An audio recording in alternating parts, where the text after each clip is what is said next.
Mr. Commissioner, it's Tim Dixon, and Mr. English, I represent the Stalo Tribal Council and Cham Indian Band.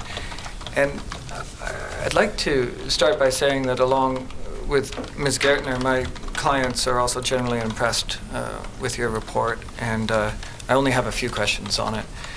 I heard my friend, Mr. Eidsvik, question you this morning regarding challenges with catch monitoring of First Nations fisheries in the 1990s.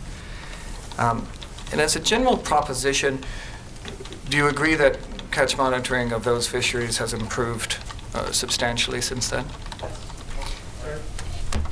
Yes. And I just want to take you to a couple of statements in your report, if I can, in that regard. They're on page 23, Mr. Lund. Yes.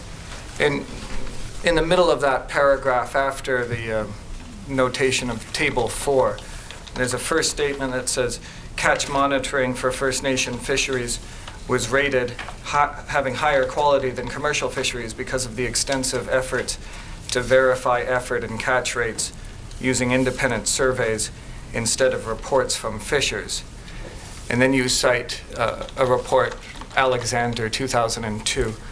And so am I right in thinking that that statement relates to the state of affairs as of 2002? That was the 2002 report was on a First Nations catch monitoring program, I think conducted in 2001. Very well. And so as of that point, you're saying that the catch monitoring for First Nation fisheries had a higher quality than for commercial fisheries. Is that so? At that point in time was when the commercial fisheries, the concerns about the sales slip system were substantial, and the reason for the shift in the monitoring systems for commercial fisheries at the time. Yes, and then on First Nations fisheries catch monitoring, since then there have been subsequent changes, as you set out in the next sentence. Regulations for mandatory landing sites for pilot sales and economic opportunity fisheries since 1993. And here's the real point. Separation of FSC and EO fisheries since 2004 have substantially improved the reliability of catch estimates for EO fisheries. That's true? Thanks. And now I just wish to turn to page 37, Mr. Lund.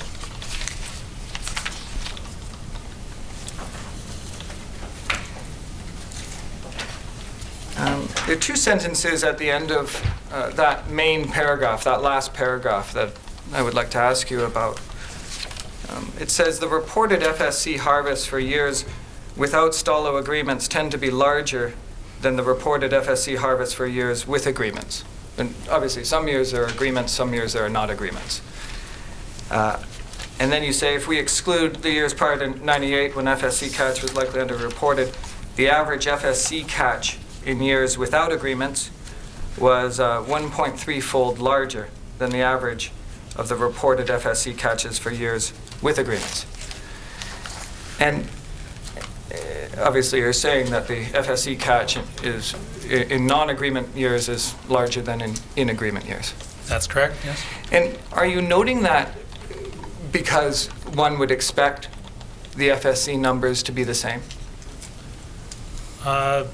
Not necessarily. I was just because there was a natural split here between agreement years and non-agreement years, it seemed appropriate to compare the results. To observe the difference. Yeah, see what the differences there would be. And just because I read that and I note the difference, I just want to see if I can put two propositions to you that might explain the difference a little bit and see if you agree with me. Okay. And the first is that my clients report to me that following the implementation of AFS in '92, there's been a revitalization of fishing in their communities.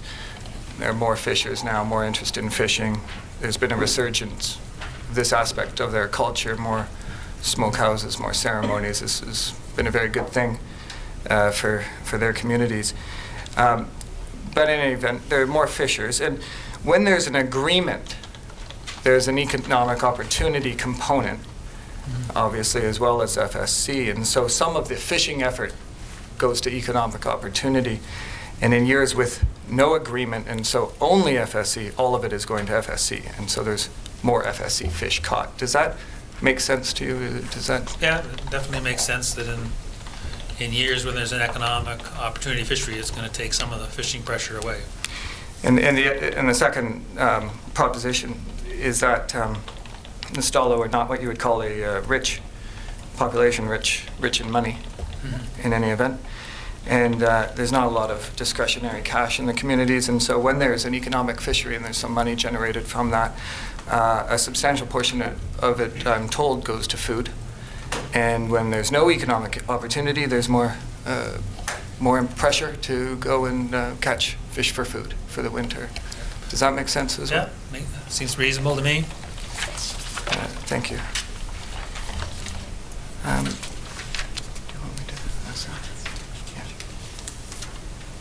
I just have one more question, and it's really a follow-up from Ms. Gertner. And it's this: if the stock recruitment relationship being used to forecast is not reliable, that is, that it's producing some randomness, producing random guesses, does that imply a weakness in using the relationship between stocks and recruitment to set escapement goals? Well, when you have a strong stock recruitment relationship, you'll have more confidence in those goals than you will if you have a weak one or one that is not as reliable. The problem with forecasting is you're asking it to predict what's going to happen in terms of return in a subsequent year. The goal, the idea of an escapement goal is to say, for this particular population, this is the number of spawners, if you like, if that's what it's based on, number of spawners that we think will produce, on average, a better return. That's a different thing than asking somebody to say, right now, 2011, we're in April, I want this scientist to tell me what's going to come back in July and August. It's a totally different question. You can sit here today with all the best biologists in the region that know about stock assessment or the Fraser sockeye, sit them down and talk about what they think are the values that will produce the best return. And there'll be much more agreement on that than will be on what's going to come back next year or this year. Okay. Thank you, Mr. English. Mr. Commissioner, Lisa Fong for Heiltsuk Tribal Council. Mr. English, I only have one question, and it's regarding a response that you gave to Ms. Gardner. I'd understood your testimony to be that because of where and when test fishing occurs, it would be better fishery management to move fisheries upriver. And what I want to understand is this. What you're not saying, however, is that there should be no interception fisheries on the coastline. And before you answer it, let me just give you an example. I'm counsel for Heiltsuk. You're not saying that the Heiltsuk should not fish in their traditional territories because at the time that the salmon passed them, there has been no test fishing information. You're not saying that, correct? I'm saying you should evaluate, look at the fisheries, see what potential impact they might have on the stocks, and whether they could safely, in the case of a Heiltsuk food social ceremonial fishery, allow that level of harvest even in the absence of a lot of in-season run size information. If you wouldn't want to initiate a large fishery that was going to have a big impact on a stock before you had a good handle on the returns. We've heard testimony in this proceeding, and my clients tell me that at the time that the test fishing data is available, we're talking, if I remember correctly, July and August. By that time, the Fraser River sockeye salmon have passed where the Heiltsuk are located. They're located in management areas 7 and 8. Right. Yep. So there isn't, would you disagree with me that there's no real sense of in-season management for them as it relates to this Fraser River sockeye salmon? Effectively, yes, and the issues there should be to know just how many Fraser fish they are catching in those fisheries, because there's a lot of stocks in area 7 and 8 are close to there, like areas 9 and 10, sockeye stocks that are not Fraser stocks. And so you need to know what the stock composition is in those fisheries.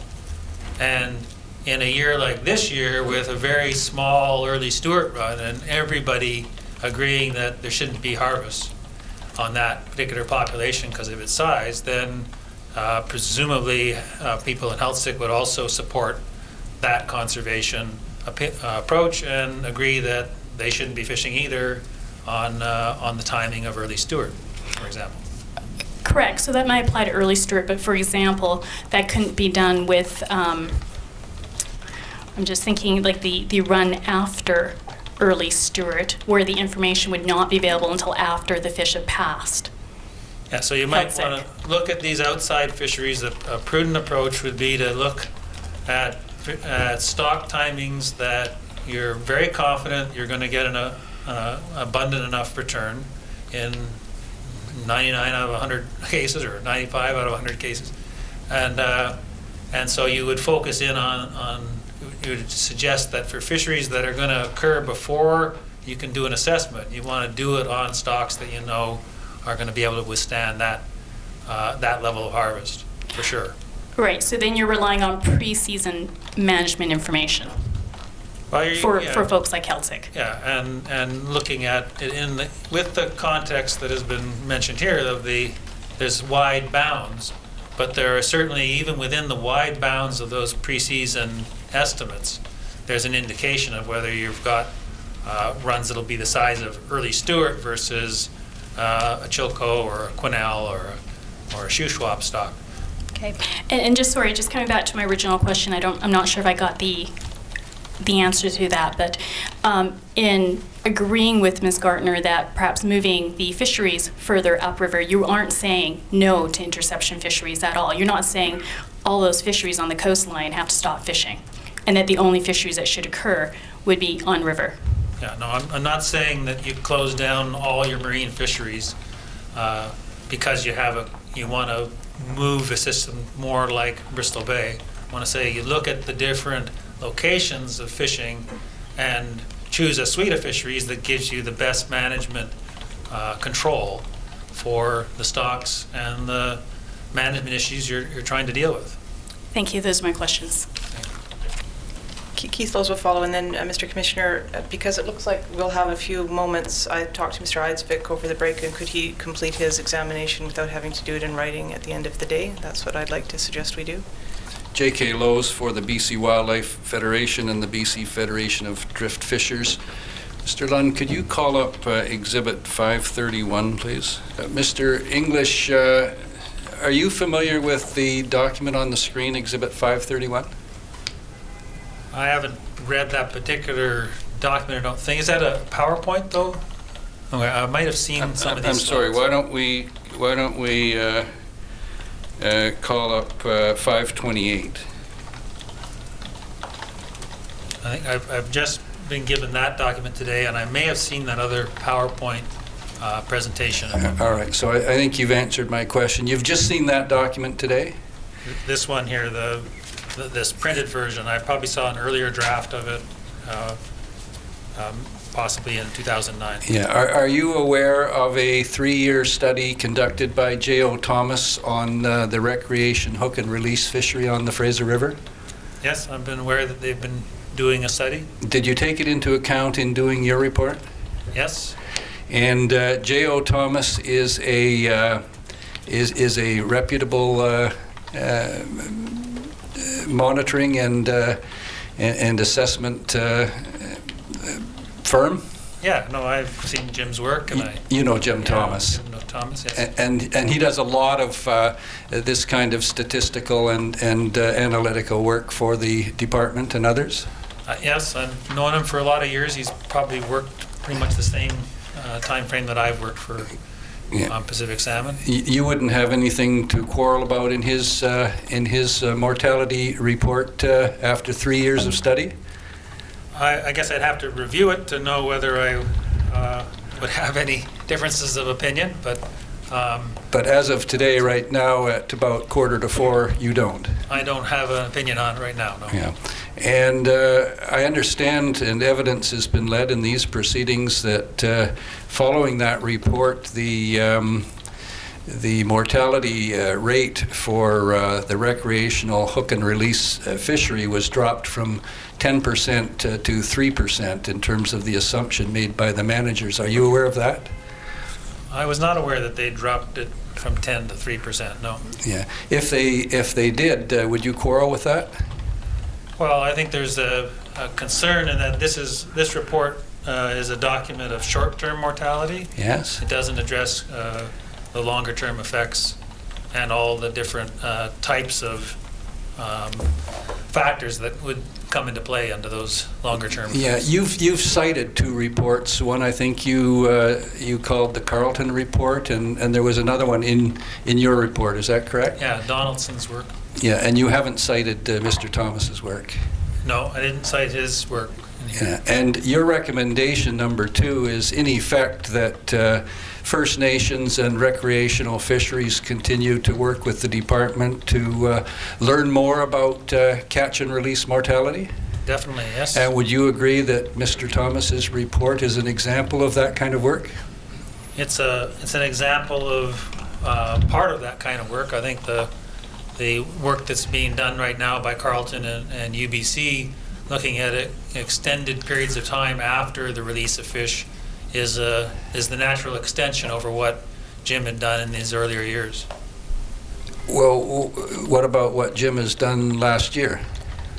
Well, he may have done a similar study. I'm not sure whether he was actually working with the same crews. At various times, there's been overlap between what the Carleton and UBC people have been doing and what Jim has been doing. But I think most of Jim's work is looking at short-term survival or mortality related to angling. Yeah, well, but you wouldn't have any quarrel with the department relying on his advice with respect to the mortality rate? Short-term mortality rate, he's probably is assessing that reasonably. The real question that we need to focus in on here is you don't account for the longer-term effects. And when we've done a lot of work on this over the last number of years on the Fraser with applying tags to fish and looking at how well they survive through to the spawning grounds as opposed to just how many are alive at the time you release them. Yeah, and those long-term effects, obviously, by definition, won't be known until there's a long term. No, they're known. I think long-term effects. It's from the point of release to the spawning grounds. So that's often within 3 to 6 weeks for the slowest moving fish. Okay, thank you. And then we'll complete maybe with Mr. Isaac's questions today. I like your smile, Ms. Baker. Always that happy assumption. Philip Isaac, for the record, Mr. Commissioner. I did break my original cross down into several sections, and I'll try and get a couple more done so they're out of the way and save you, Commissioner, having to read. And in the first part of my cross-examination, Mr. English, I dealt with the Aboriginal fishery in the Fraser from 1992 to 2001. That was the breakdown you had. And I'm not going to take you into detail on the subsequent 2001 to 2009 period that you cover, but this one report was done by the former Chief Justice of the BC Supreme Court, the Honorable Brian Williams. At page 18, we can see that, we're talking about catch reporting. And he says, however, in a number of areas, the committee was advised that the catch monitoring regime for local First Nations was undermined by largely uncontrolled or unauthorized fishing, and that section goes on. So my point is simply that, again, in 2004 at least, we have another situation, but you're still content to call that catch reporting good at this point? Yes, the focus we did was on the sockeye catches and monitoring systems. There Could be problems with other species, other times a year that occur, but our focus was on sockeye. You're aware that this report was to do with the sockeye fishery? Yeah, but it also has mentions for chum openings and other things, so I'd have to read the context for this section to know what exactly is being referred to. Okay, thank you, and we'll move on. Mr. Commissioner, there's much data and papers and documents that will come up in subsequent hearings, so I can set that aside for the moment. If we go to your report at page 31 would be helpful. Mr. Lunn, if you don't mind.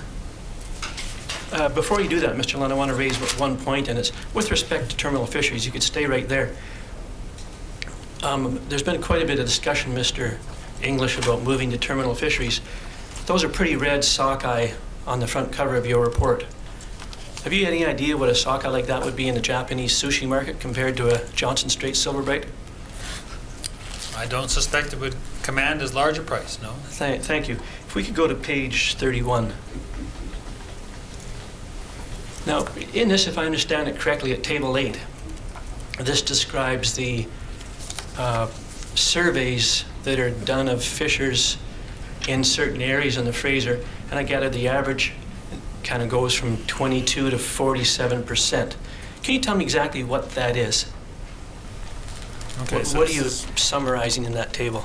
Okay, so this is the interview coverage of the setnet fishery expressed as a percent of the total nets counted during aerial surveys. So what exactly is an interview? So these are talking with the fishermen and recording their catch per effort. So in interview. somebody comes up to a fisherman who's leaving the fishery, or at some point in the fishery says, how many fish have you caught? That's correct, yes. And who asked that? So there are a variety of surveyors. Usually they're First Nations fisheries technicians in these fisheries interviewing their fishermen. Is there any verification of the catch, or is it simply, I caught 100, Joe, and okay, Joe, thanks? Yeah. Or do they unload the fish and count them like in an IQ fishery, in a dockside monitoring program?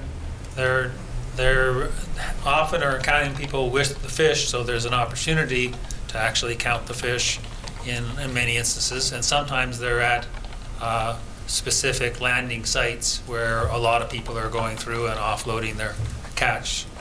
I'm sure there's variability in the numbers of fish that are actually counted versus ones that are obtained from an estimate. But the intent of the interview is to get a reliable estimate of the number of fish caught in a particular length of time fishing.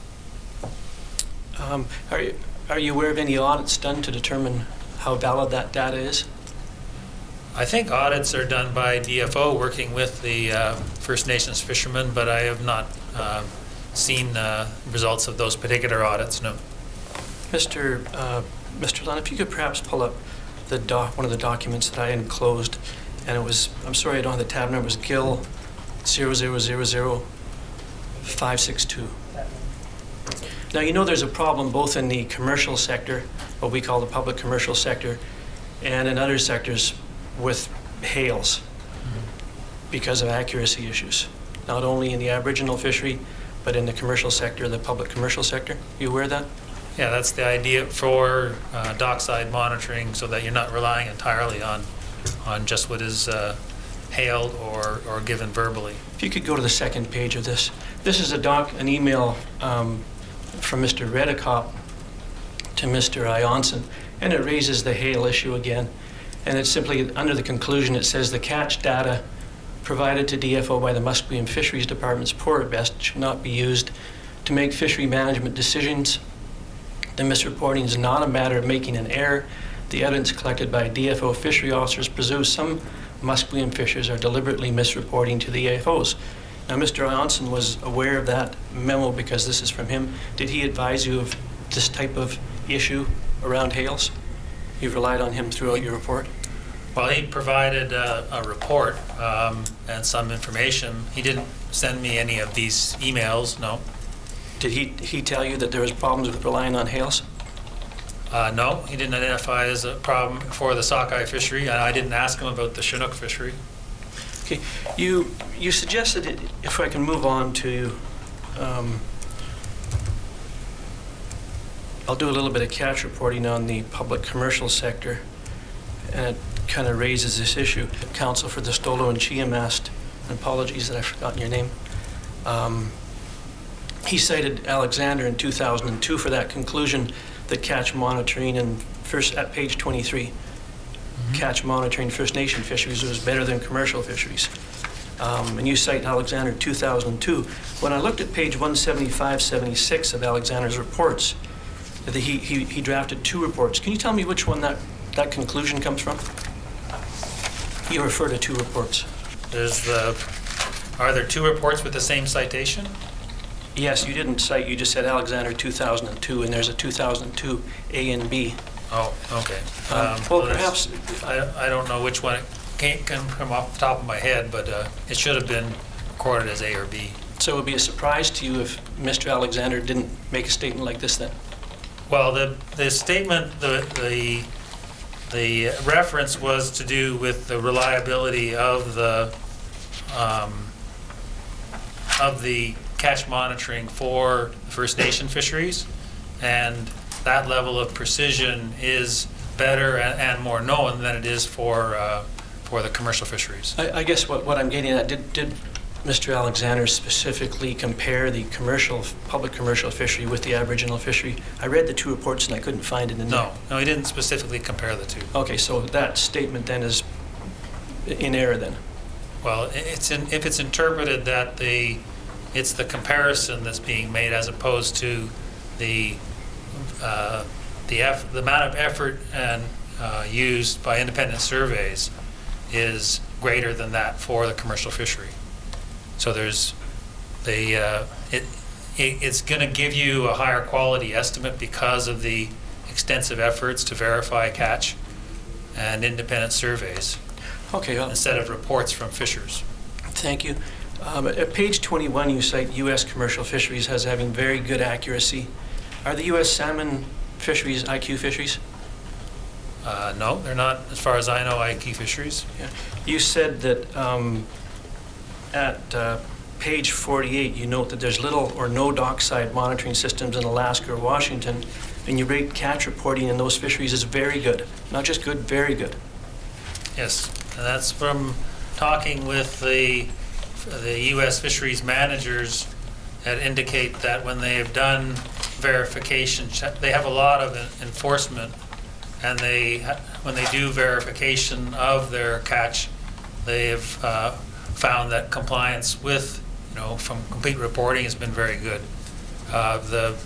In the case of the Alaska Bristol Bay fishery, the catch are going through very specific sites. There's large volumes being dealt with, so there's very little time for catch to go astray, if you like, go to alternative routes, so they can't enumerate it. So it's the nature of the fishery. I think you brought up the issue before. It's the size of the fishery, the nature of the fishery that gives these other groups the much greater confidence and the level of enforcement that's applied in those areas. Yeah, I think that's a good comment, because I think it applies probably fairly broadly where you have heavy, intense fisheries. And part of the reason is I think it respects the ability of a fisherman, say a fisherman in a small boat, to sell a whole bunch of fish in a short period, especially if the fisheries are close together. Yes. Okay, so it's fair to say then that dockside monitoring and phone-in systems aren't essential to get good catch data out of a commercial fishery. No, it's not going to be the only way you can do it. It's going to be, the reason why it has been proposed in recent time, I think, is to reduce the costs associated with generating the independent estimates, which is what has been done in the past in BC, using boat counts and fish and information on catch per effort from interviewing or hailing or phone-in reports from fishermen. Yeah. Now, did you do any analysis of what percentage of area E harvest, I'm talking the Lower Fraser public commercial gillnet fleet, is sold the dock or brought home for food? No. Did you do? No. Did you talk to any of the processing companies to get an idea what they thought? That was sold at the dock or taken home for food. Yeah, No, I didn't talk with them about those specific issues. I just assumed the Area E fishery being a commercial fishery, that the catch numbers that were being obtained for it were essentially tallied up as commercial harvest. Do you know how much Canadian Fish, Ocean Fish, and Bella Coola, the major fish companies, what percentage of the harvest they would purchase on the Fraser River? Not offhand. Would it surprise you if it was more than 50%? 50% of the entire harvest, or just the... Of the entire harvest in the Fraser River in an Area E gillnet fishery opening. Would it surprise you? For the Area E? Yeah. If it was more than 50%? Would it surprise you if it was more than 50? No, I would presume historically it was probably a lot more than 50 in terms of the... It's just recent times where the concern was on a lot of these dockside sales not being captured in the sales slip system, that why the independent estimate of catch was being produced. Now, dockside sales have been a factor for probably as long as there's been a fisherman fishing in Steveston and in places like that. How did the Salmon Commission and DFO account for that in the past?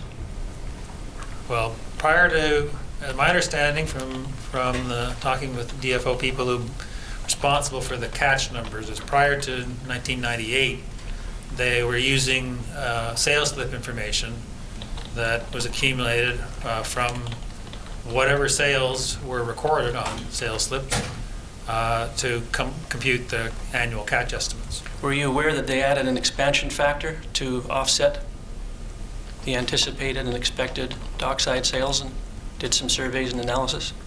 It's possible. I was not aware of what expansion factors were used. Now, on the Aboriginal fishery, once the fish from the slips are totaled up, what then happens? How does that information get transmitted to DFO? What's the process for that? Well, I think each of the First Nations landing sites, the people collecting the data would collate it and provide it to the Lower Fraser or whatever the regional management office is for those responsible for those fisheries. So are you aware that in the agreements there's a meeting between DFO people and the Aboriginal groups, and they have a meeting to decide what number should be forwarded to DFO managers? And if the Aboriginal side doesn't like the number, they get to appeal to the Regional Director General? Are you aware of that? No? I guess my final point is on the catch monitoring, on the food fishery, a large fishery, and at your table at table 31, only 47% of the people are talked to. There's no dockside monitoring there. There's no independence in terms of the people at arm's length doing the counting, yet you give that a good rating from 2001 to 2009. Yet in the commercial sector, where there's independence in the sense that an individual, oh, I'm sorry, Mr. Commissioner. In the commercial sector, there's independence in the sense that most gill netters pull up beside a packer, they offload their fish, there's a financial transaction, and a sales slip is generated. I'm curious why you would think that a food fishery, based on talking to half the people, where there's a lack of independence, where there's no dockside monitoring program, but you're very critical of the commercial sector in the Area E for having no dockside monitoring program, and you downgrade them for that, yet you hold that the Aboriginal food fishery is good. Can you explain that contradiction? Well, the survey effort is just to generate a catch per effort estimate, and the portion of the individual surveyed, as it's indicated in that table, is, while it's not 100% of the fishermen, that's not essential. It's to do enough so that you're getting a reliable estimate of catch per effort. And on top of that, there are fishermen counts, vessel counts, net counts that occur throughout those fisheries so that they can expand those catches to generate a total estimate. And the same amount of information, similar methods are being used for the gill net fishery, but the phone-in compliance rate that I was told by DFO when I talked with them was in the order of 10 to 25%. Thank you for your answering my questions today, Mr. English, and thank you, Mr. Commissioner. Thank you, Mr. Eisman, very much. Before we close, Mr. Isaac, will you be continuing with written questions, or are you complete? I'm sorry, I'm not complete. Okay. But yeah, I have greatly reduced the number of written questions because of the last 10 minutes. Thank you. I wonder if we can just set a deadline then for getting those written questions in. Could you have them in to us by next Thursday? Of course. Thank you. And Mr. Commissioner, I will have some re-exam, which I'll also put in writing. Mr. Commissioner, can I just ask, are those questions going to council, going to the parties first? Because there may be questions that I object to, and I just like to be able to see them before they go to Mr. English. Yeah, the questions will come to us, and we can circulate them to council. I don't know if it's possible, because next week is a short week, and there's the long Easter weekend, would it be possible to get the questions to council on Wednesday, or is that too short? I don't know. I will do my best to get it to you on Wednesday. Okay, and then maybe we can have other people, if there are objections, they can be dealt with by Thursday, so we can get them out the door to Mr. English. Thank you, Mr. Appreciate Speaker. that. Thank you. In the interest of a livelier end to a long couple of days, I would like to provide this hat to be held for the commissioner for when he completes his job. It's a Fraser River 2005 sockeye stock assessment hat. The work that was done in 2005 was on the parents of the fish that came back in 2009. And those parents had no idea what challenges and problems their kids were going to create when they spawned them in 2005. So I think it's a very appropriate hat that I would like to provide to the commissioner for once he completes his job. Thank you. It's comforting to know that fish are no different than people when it comes to problems with children and parents. Can we have the hat marked as an exhibit?